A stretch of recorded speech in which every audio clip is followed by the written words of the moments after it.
Hi friends, welcome to Fairy's Home Food. இன்னைக்கு வந்து டேஸ்டியான சுவையான முட்டை கிரேவி எப்படி செய்யலாம்னு சொல்லி தரேன்.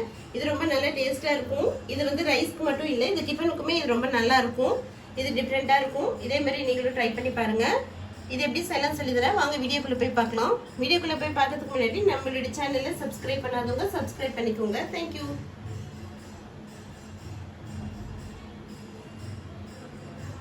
முட்டை குழம்புக்கு நான் இப்போ வந்து 5 முட்டை வந்து கீரி வச்சுக்கோங்க. கத்தி போட்டு கீரி வச்சுக்கோங்க. 1 டீஸ்பூன் இஞ்சி பூண்டு பேஸ்ட்டு, தக்காளி ஒரு 3 தக்காளி வந்து மிக்சியில் வந்து நல்லா நைஸாக அரைச்சிக்கோங்க. ஒரு 2 வெங்காயம் பெரிய வெங்காயமாக கட் பண்ணிக்கோங்க. அவ்வளோதான். இப்போ வாங்க ஒரு பேன் வச்சுக்கலாம். ஒரு பாத்திரம் வச்சுக்கோங்க. நான் வந்து இன்றைக்கி தேங்காய் எண்ணெய் போட்டிருக்கேன். உங்களுக்கு தேங்காய் எண்ணெய் பிடிக்கலன்னா நீங்கள் வந்து நீங்கள் வீட்டில் சமைக்கிற எண்ணெயை ஊற்றிக்கலாம். எண்ணெய் சூடானதும் ஒரு 1/4 டீஸ்பூன் சோம்பு போட்டுக்கோங்க. ஒரு பட்டை, ஒரு 3 ஏலக்காய், ஒரு 4 கிராம்பு, ஒரு 2 பிரியாணி இலை போட்டுக்கோங்க. எடுத்து வச்சிருக்கிற 2 பெரிய வெங்காயம் போட்டுக்கலாம். வெங்காயம் வந்து நல்ல பொன்னிறமாக வதக்கணும், நல்ல கோல்டு கலரில் வரணும். அந்த அளவுக்கு நல்லா வதக்கிக்கோங்க. எந்த அளவுக்கு வதக்குறீங்களோ அந்த அளவுக்கு வந்து முட்டை கிரேவி வந்து நல்லா டேஸ்ட்டாக இருக்கும். அதனால நல்ல கலர் சேஞ்ச் ஆகட்டும், அது வரைக்கும் நல்லா வதக்கிக்கோங்க. பாருங்கள், நல்லா வெங்காயம் வந்து வதங்கிடுச்சு. இந்த அளவுக்கு வதங்கினதும் இப்போது ஒரு டீஸ்பூன் இஞ்சி பூண்டு பேஸ்ட் போட்டுக்கோங்க. அது கூடவே நறுக்கி வச்சுருக்க பச்சை மிளகாய் போட்டுக்கோங்க. பச்சை மிளகாய் இது வந்து நல்ல காரமாக தான் இருக்கும். உங்களுக்கு ஏற்ற மாதிரி காரத்துக்கு போட்டுக்கோங்க. நான் எங்கே எல்லாம் காரம் போட்டுறேனோ அதெல்லாம் நீங்கள் வந்து உங்களுக்கு ஏற்ற மாதிரி கொஞ்சம் கம்மியாக வேணும்னா கம்மியாக போட்டுக்கோங்க. இல்லை காரச்சாரமாக இருக்கணும் அப்படின்னா நான் போட்ட அளவே நீங்கள் போட்டுக்கோங்க.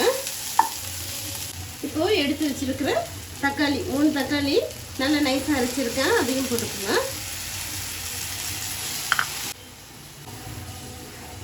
அது பச்சை ஸ்மெல் போகிற வரைக்கும் நல்லா வதக்கிக்கோங்க. 1/2 டீஸ்பூன் மஞ்சள் தூள் போட்டுக்கோங்க. ஒரு 1/2 டீஸ்பூன் சக்தி மிளகாய் தூள் போட்டிருக்கேன். இது கொஞ்சம் நல்லா காரமாக இருக்கும். 1/2 டீஸ்பூன் மட்டும் போட்டுக்கோங்க.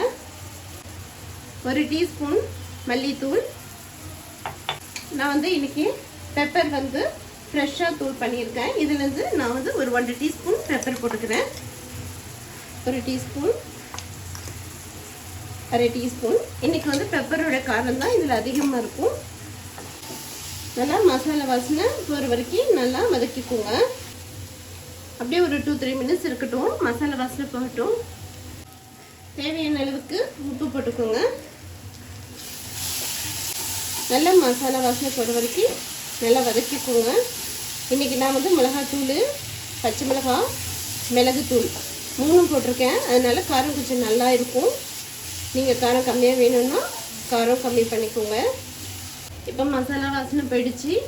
இப்போது தேவையான அளவுக்கு தண்ணி ஊற்றிக்கோங்க. நல்லா மிக்ஸ் பண்ணி விட்டுக்கோங்க. உப்பு காரம் எல்லாம் செக் பண்ணிக்கோங்க. ஒரு 5 மினிட்ஸ் மூடி போட்டு விட்டுடலாம். 5 மினிட்ஸ் ஆயிடுச்சு. இப்போ ஓப்பன் பண்ணி பார்க்கலாம். பாருங்கள், எண்ணெய் பிரிஞ்சு வந்திருக்கு. இப்போ இந்த ஸ்டேஜில் நம்ம வேக வச்சுருக்கிற முட்டையை வந்து நல்லா கீறி ஒரு முட்டையை அதில் போட்டுக்கலாம். முட்டையை வந்து நல்லா கீறி விட்டுட்டு போட்டுக்கோங்க. அப்போ தான் உள்ள மசாலா எல்லாம் ஏறும். அப்படியே அடுப்பை சிம்மில் வச்சுருங்க. ஒரு 2-3 மினிட்ஸ் அப்படியே இருக்கட்டும். முட்டை வந்து உங்கள் விருப்பம் தான். இதில் இன்னும் ஒரு 5 முட்டை கூட நீங்கள் போட்டுக்கலாம், 10 முட்டை கூட போட்டுக்கலாம். உங்களுடைய விருப்பத்துக்கு ஏற்ற மாதிரி நீங்கள் முட்டை போட்டுக்கோங்க. அதாங்க 2 மினிட்ஸ் ஆயிடுச்சு. பாருங்கள், சூப்பராக முட்டை கிரேவி ரெடி ஆகிடுச்சு. நான் சொன்ன மாதிரி வெங்காயம் வந்து நல்லா வதக்கிக்கோங்க. அப்போ தான் வந்து இந்த கிரேவி வந்து ரொம்ப நல்லா டேஸ்ட்டாக இருக்கும். இப்போ எண்ணெயெல்லாம் பிரிஞ்சு வந்துடுச்சு பாருங்கள், செம்மையாக இருக்குது. வாங்க இப்போ இதை ஒரு பவுலுக்கு மாற்றிக்கலாம். லாஸ்ட்டில் கொஞ்சம் கொத்தமல்லி தலையும் போட்டுக்கோங்க. இது வந்து ரைஸ்க்கு, சாதத்துக்கு எல்லாத்துக்குமே இது ரொம்ப நல்லா இருக்கும். சப்பாத்திக்கு எல்லாத்துக்குமே இது நல்லா வச்சு சாப்பிட்லாம். சூப்பராக இருக்கும். இதே மாதிரி நீங்களும் ட்ரை பண்ணி பாருங்கள்.